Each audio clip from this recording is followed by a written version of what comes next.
थिएन। राजाले भनेपछि त्यो अन्तिम भइ नै हाल्थ्यो। तर तपाईँहरूलाई थाहा छैन, हरेक उद्योग स्थापनाको 51% सेयर दरबारको हुन्थ्यो। पैसा दरबारमा जान्थ्यो। विकासको र जनताको लागि भनेर गर्यो होला भन्ने भ्रम तपाईँहरू नपाल्नु होला। राजा महाराजाहरूले आफ्नै परिवारको विकासका लागि नै गर्थे। तर त्यसो भनेर मैले फेरि बनेका उद्योगहरूको उदारीकरण र निजीकरणको नाममा जसरी कौडीको मूल्यमा बेच्यो त्यो बिल्कुल गलत भएको छ र त्यसलाई हामीले करेक्सन गर्नुपर्छ भन्नेमा मेरो फेरि विमति होइन। र म खालि तपाईँहरूको ध्यान केमा आकर्षित गर्न चाहन्छु भने पछिल्लो पटक सरकारमा हुँदा हामीले खालि भ्रष्टाचारका विरुद्ध, सामाजिक न्यायका पक्षमा या आर्थिक विकासका पक्षमा मात्रै होइन, हामीले उद्योग धन्दा सञ्चालनमा तपाईँहरूले हेर्नुभयो यति धेरै बैठक सिंहदरबारमा आयोजित भएका छन्। प्रधानमन्त्रीकै नेतृत्वमा नेपालको इतिहासमा रुग्ण उद्योग सञ्चालनको निम्ति सबै रुग्ण उद्योगहरू विराटनगर जुट मिलदेखि एउटा कागज कपडा कारखानादेखि बुटोलका गोरखकाली रबर उद्योगदेखि सबै चाहिँ सञ्चालन गर्नुपर्छ भन्ने निष्कर्ष निकालिएको छ। र त्यो सञ्चालनको प्रक्रियामा कति सेनाले सञ्चालन गर्न सक्छ, कति निजी क्षेत्रले गर्न सक्छ, कति निजी र सार्वजनिक मिलेर सञ्चालन गर्न सकिन्छ भन्ने पनि निर्णय गरिएको छ।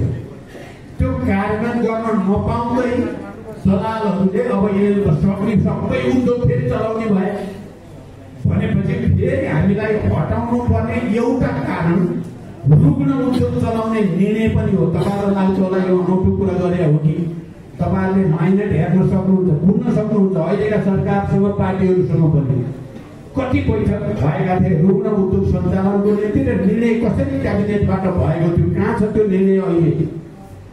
त्यसो गर्न सकेको भए कति युवाहरूले रोजगार पाउने स्थिति बन्थ्यो र निजी क्षेत्रले कति धेरै आम्दानी गर्ने, नाफा कमाउने बाटो खुल्थ्यो।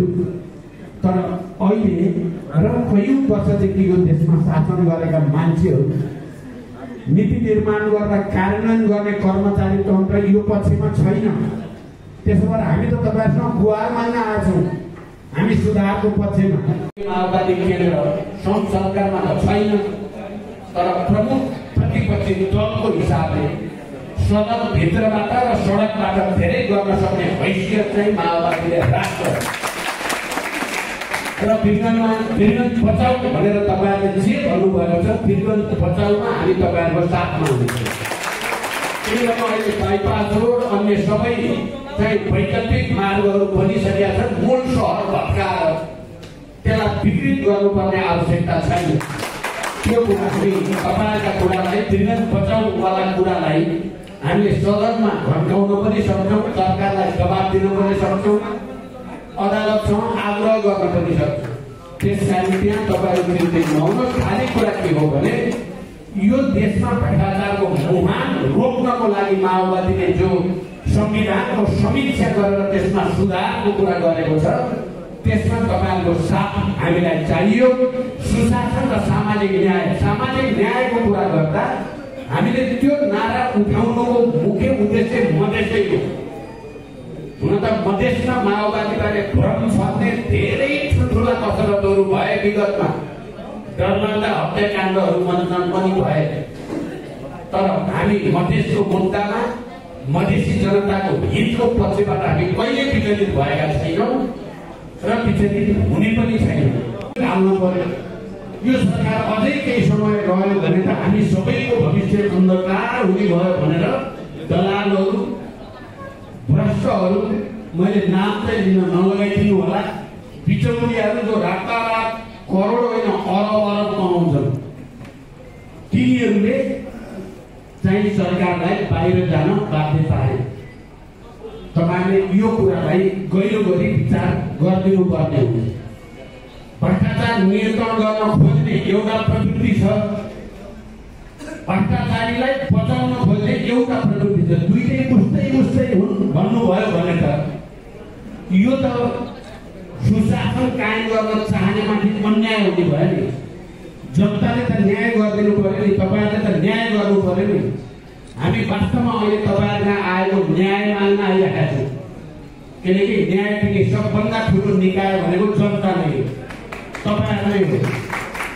तपाईहरुले न्याय दिनु पर्यो। हामी पछि बाहिर आएपछि पनि हामी फेरि पनि सुशासन, सामाजिक न्याय र आर्थिक समृद्धिको नारा लिएरै हिँडिरहेका छौँ। र अहिले हुलाकी मार्गमा आएर तपाईँ त्रिगोलमा यो अन्तर्संवादको पछाडिको हाम्रो मूल उद्देश्य पनि त्यही हो। हामीले पटक पटक प्रधानमन्त्री हुँदा, उप प्रधानमन्त्री, गृहमन्त्री, परराष्ट्र मन्त्री हुँदै जाँदा, ऊर्जा मन्त्री, सिंचाई मन्त्री, धेरै मन्त्री हामी भएका छौँ, कृषि मन्त्री हुँदै जाँदा यो राज्य व्यवस्था कति धेरै करप्सनका कारणले विकृत भएको छ भन्ने महसुस गरेर नै हामी पछिल्लो पटककै रिकर्ड यो देशमा बनाउनै पर्छ। हामी माओवादीहरू जसले देशमा संघीय लोकतान्त्रिक गणतन्त्रको निम्ति सबभन्दा बढी योगदान र बलिदान गर्यो, त्यसको जिम्मेवारी छ। हामीलाई व्यक्तिगत केही दिनु छैन, अरूलाई धेरै चिज छ, धेरै पहिलेदेखिका थुप्रै काण्डहरू छन्, हामीसँग कुनै काण्ड छैन।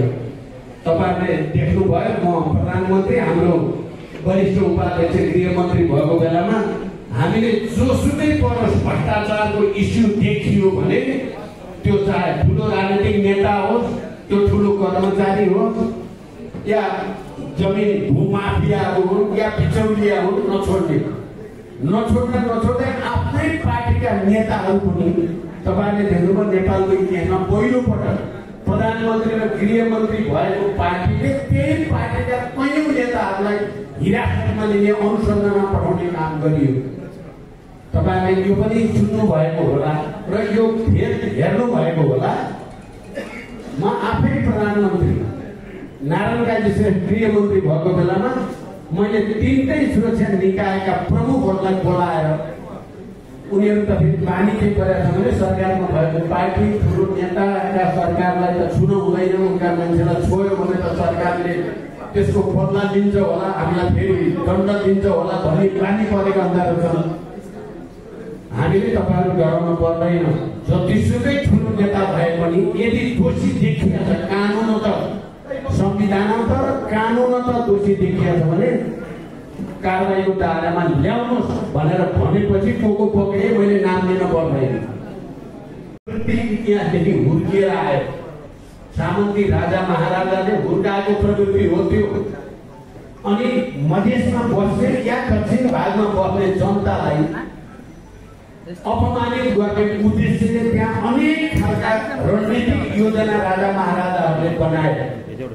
त्यसकारण हामी चाहन्छौँ कि हामी सबभन्दा उत्पीडित, उपेक्षित, विभेदमा परेको वर्गसँग हाम्रो सम्बन्धलाई बलियो बनाएर मात्रै देशमा स्थिरता र विकासको आधार बनाउन सकिन्छ भन्ने निष्कर्षका कारण हामीले हुलाकी मार्ग केन्द्रित जनसमुदायको संवादसँग हामीले खालि गएर भाषण गरेर अहिले हिँडेका छैनौँ। तपाईहरुले देखिराख्नु भएको छ, हामी सबभन्दा उत्पीडित वर्ग समुदायका मनभित्रका अन्तरात्माका आवाज के छन् त्यसलाई उहाँकै घर टोलमा गएर बुझ्ने कोसिस गरेका छौँ। उहाँहरूसँगै बसेर खाएर उहाँको भित्री मनमा के छ देशको बारेमा, अर्थतन्त्रको बारेमा, विकासको बारेमा आदि इत्यादि हामीले बुझ्ने कोसिस गरेका छौँ। यो पटक यसो गर्नुपर्छ भन्ने हामीले केन्द्रीय समितिमा नै विचार गरेर नै यो प्रक्रिया हामीले अगाडि बढाएका छौँ र यसो गर्दै